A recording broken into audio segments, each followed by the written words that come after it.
Good morning, students. Hope you had a good sleep and right now you are alive and active to begin the new day. So let's begin with our chapter 2. Students, we are on page number 11. Yesterday we saw about the diamond, beadwork, zari work, metal work, as well as the wooden art. These days we have been studying about art of Indian artisans. And let's continue and start with inlay work. So be students, please be with me. Pay attention. We are with inlay work. Inlay work is considered to be very ancient art of India. Indian kings, emperors, rulers and royal people of that time used to wear ornaments as necklace, bracelet, crown, ring, nose ring, damni, that is tikko, etc. was studded with precious gems like diamonds, pearls, rubies, etc. Artisans were experts in the work of inlay art. Bikaner, area of Rajasthan, is more popular for inlay ornaments. Bikaner, area of Rajasthan, is more popular for inlay ornaments. Make a bracket, underline the word Bikaner and Rajasthan. I also want you to underline the words such like the ornaments which have been made. Make a bracket from Indian kings, emperors, rulers and royal people of that time used to wear ornaments, and now underline these ornaments are necklace, bracelet, crown, ring, nose ring, damni, etc. And students, what was done with it? They were studded with precious gems like diamonds, pearls, rubies, etc. Now you know what is diamond, rubies, emerald. We have studied this in the previous lesson, the previous class. That was about the diamond work. And which is the place famous for the inlay ornaments? Bikaner, which is in Rajasthan. Let's go to akik work.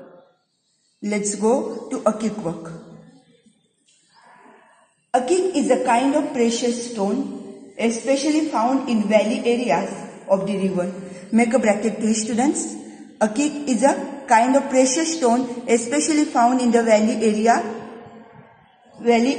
of the river. Make a bracket to it. Underline the akik. Here I want you to remember as we go ahead. It is chiefly chalcedonic mixed with silica blue or white stone. Students, underline that chalcedonic. Also the words like silica blue or white stone. It could be asked in the MCQs for 1 mark. So, akik is a kind of precious stone especially found in valley areas of the river, and it is chiefly chalcedonic mixed with silica blue or white stone. Carnelian is main stone with semi-transparent quality and beautiful red in color. Underline that carnelian is main stone. What is the quality of it? It is semi-transparent quality and beautiful red in color. In Gujarat, various precious stones are available in big and small size at Ranpur and Surat.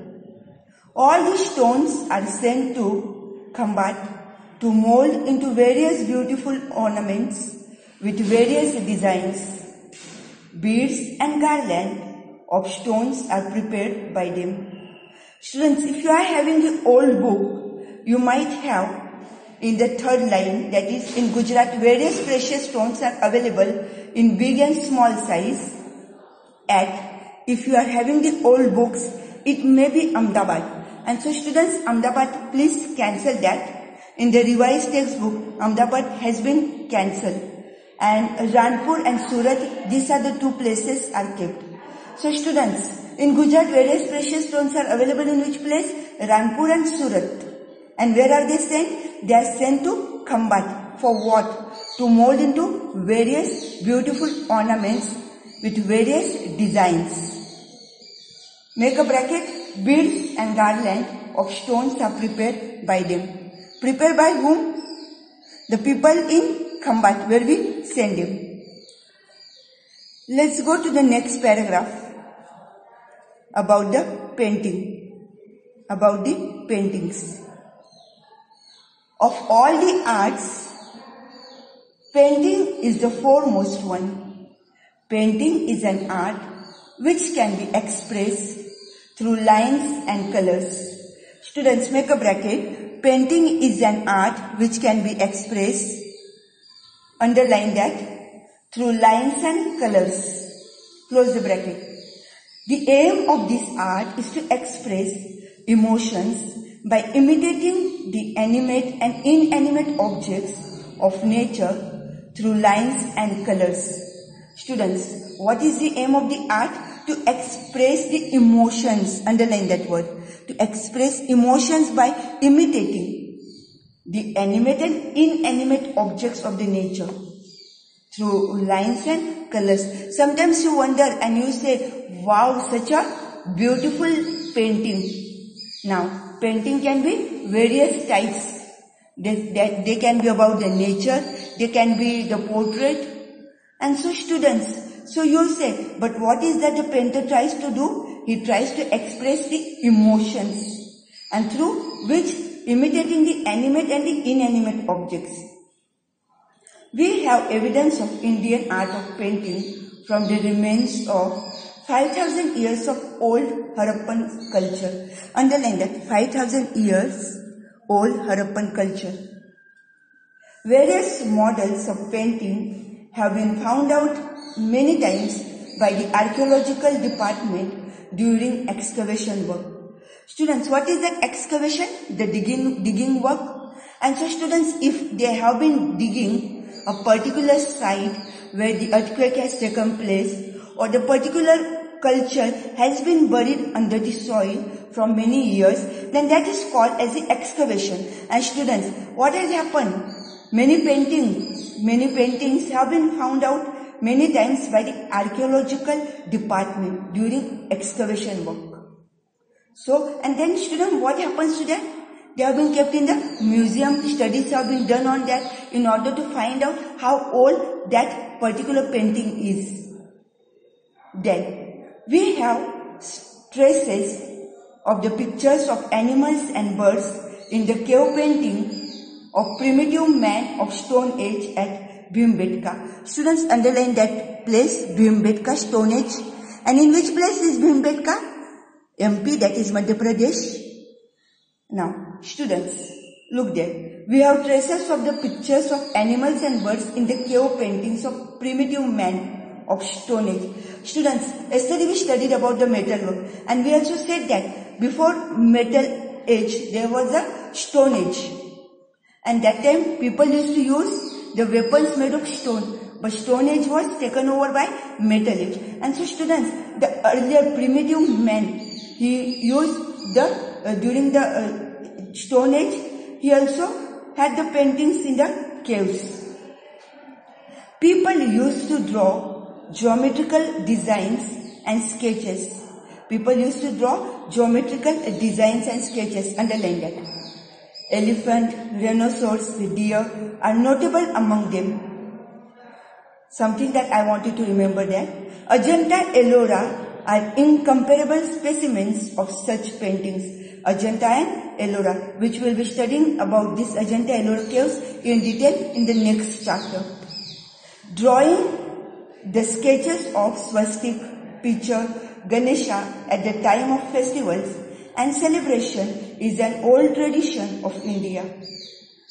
Underline that, drawing the sketches of swastik. You know what is swastik? Picture Lord Ganesha at that time of the festivals and celebration is the old tradition of India. Also, something that is make a bracket and underline. Rangoli making is a very old tradition of some of the regions of India. Students, we do have at every houses during the time of Diwali, we do have special artistic work in front of our door, and that is a rangoli. You won't get to see the rangoli everywhere.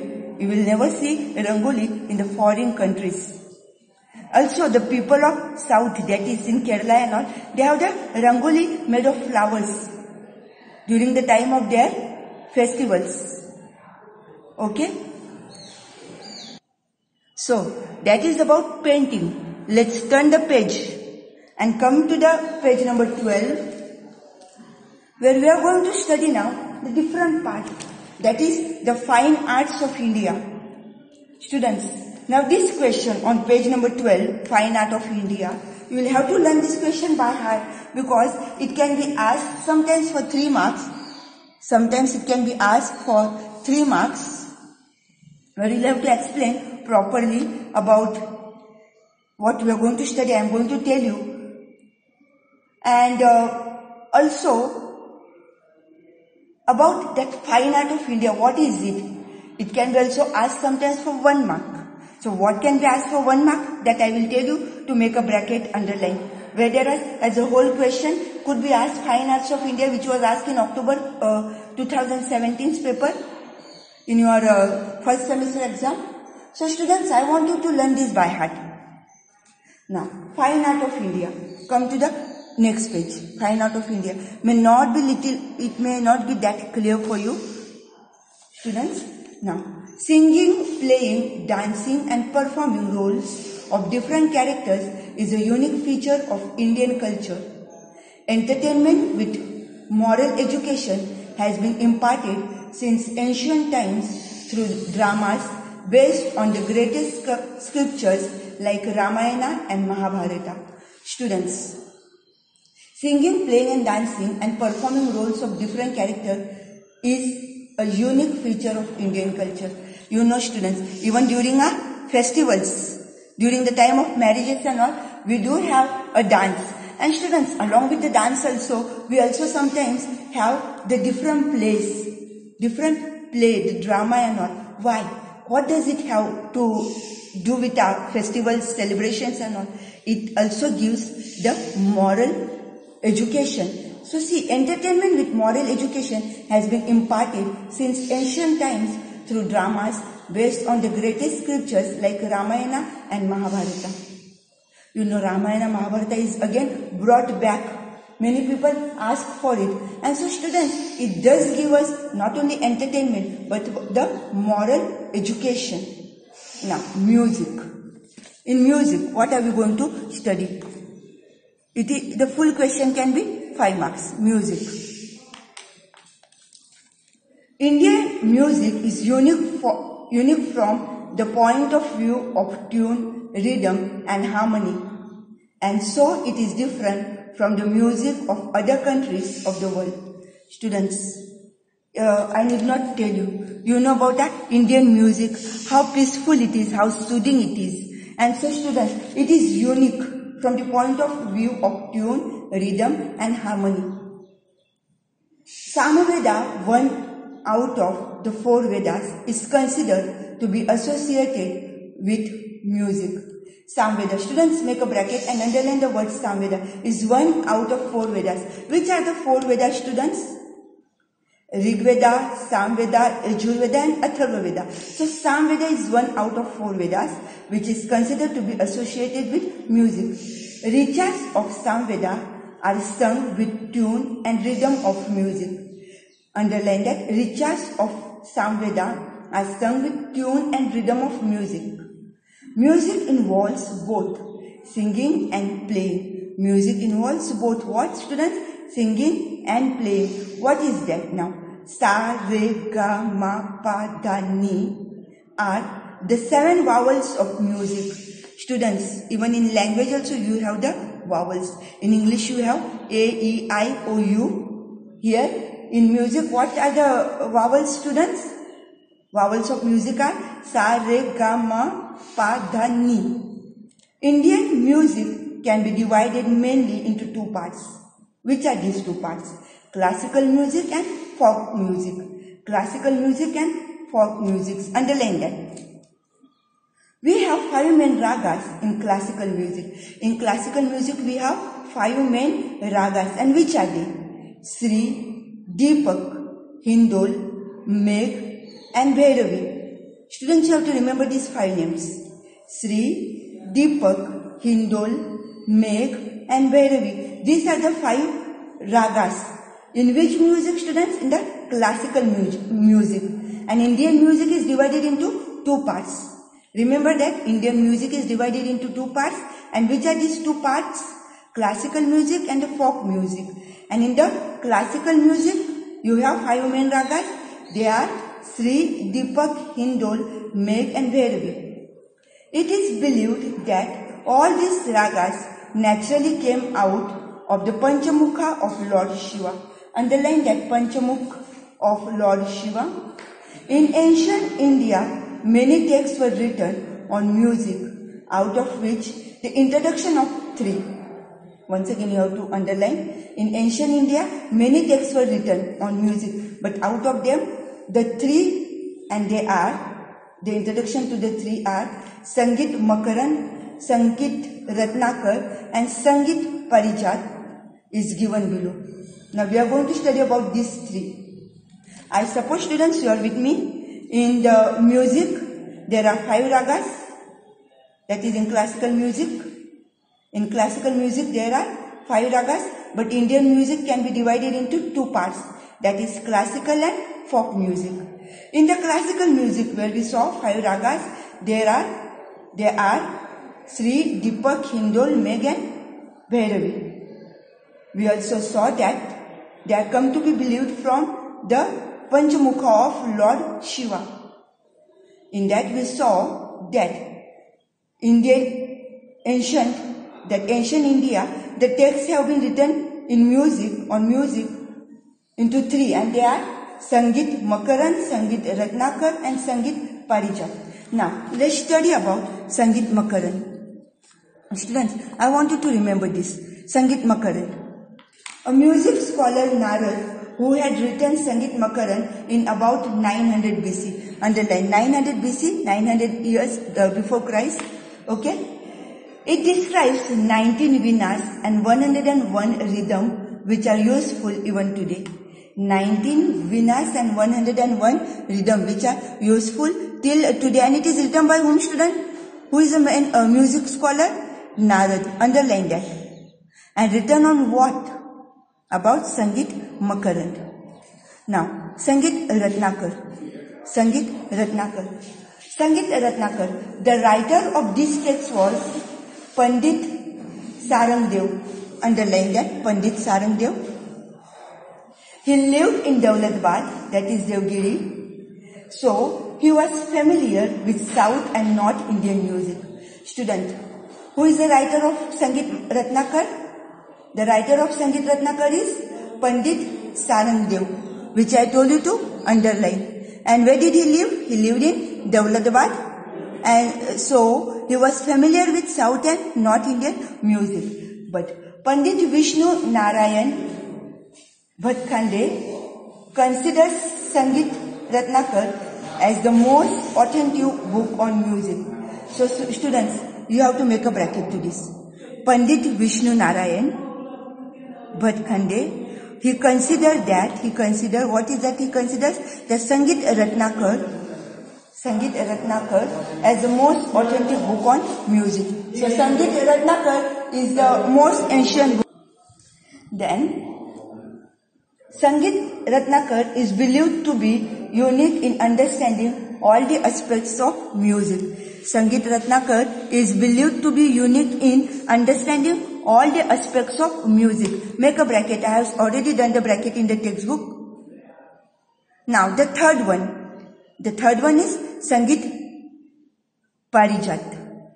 Sangit Parijat is very important book on music. Pandit Ahobale had written this text in 1665 on northern Hindustani music. Make a bracket to it, student. Sangeet Parijat is very important book on music. And students, who has written this? Pandit Ahobale had written in which year? 1665 on Northern Hindustani music. He had noted one important characteristic feature of all the ragas, saying that the ragas have their own individual identity and characteristic. Students, ragas have their own individual identity and characteristic. Underline them. He has described 29 types of tunes. Underline. Who has described 29 types of tunes? Students, Pandit Ahobale. Come to the next paragraph. During the time of Alauddin Khilji, talented Amir Khusro was very famous. Now, students, Alauddin Khilji, we have seen that the different sultan, that is after sultanate came the slaves dynasty, different dynasty, students. Alauddin Khilji was another dynasty. So students, after slave dynasty was the Alauddin Khilji dynasty, and it was founded by Jalaluddin. Khilji dynasty was founded by Jalaluddin, and Alauddin Khilji was the first Muslim ruler, and he reigned during 1290 to 1320. Now, talented Amir Khusro was very famous at that time. Why? Due to his contribution in the field of music and poetry. So you'll have to remember Amir Khusro, underline that.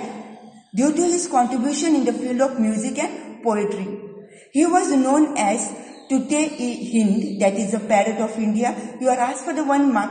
Who is known as the parrot of India in Indian history? So you will have to write Amir Khusro. Bhakti movement started in India in 15th and 16th century. Underline Bhakti movement. Bhakti Sangeet of Chaitanya Mahaprabhu, Kabir, Tulsidas, Mirabai and Narseh Mehta, etc. were very famous. Underline those names and remember that. Now, student, Bhakti movement, something about Bhakti movement. It was a devotional trend which emerged in Hinduism, and it began with the aim of reforming Hinduism. It took place in Tamil Nadu, maybe in 7th to 8th century, but it went on spreading and it became very famous by the time in the 15th and 16th century. All over India, everybody was using this Bhakti movement. Bhakti movement is something devotion to the different goddesses, taking the names of the gods and goddesses. The disciples of Swami Haridas, Baiju Barwa, that is Baijnath, Tansen and duet girl Tan Riri are considered as the rare jewels of music of 15th century. Students will have to remember these names. Okay. The disciples of Swami Haridas, that is Baiju Barwa, Baijnath, Tansen and duet girl Tan Riri are considered as the rare jewels of music of 15th century. So students, this is all about the different texts which were written on music, but we are studying these 3. And students, who has written about the Sangeet Makaran? The music scholar Narad has written, whereas Pandit Sarangdev has written about Sangeet Ratnakar, and Sangeet Parijat is written by Pandit Ahobale. Students, here we are going to stop today. I will be sending you some homework. I want you to learn this question by heart so that you are ready for the exam. And tomorrow we will be studying about the art of dance. Something very interesting. So, I will be sending you the homework. I will send you the photo of the homework. Have a good day. I am stopping the class over here.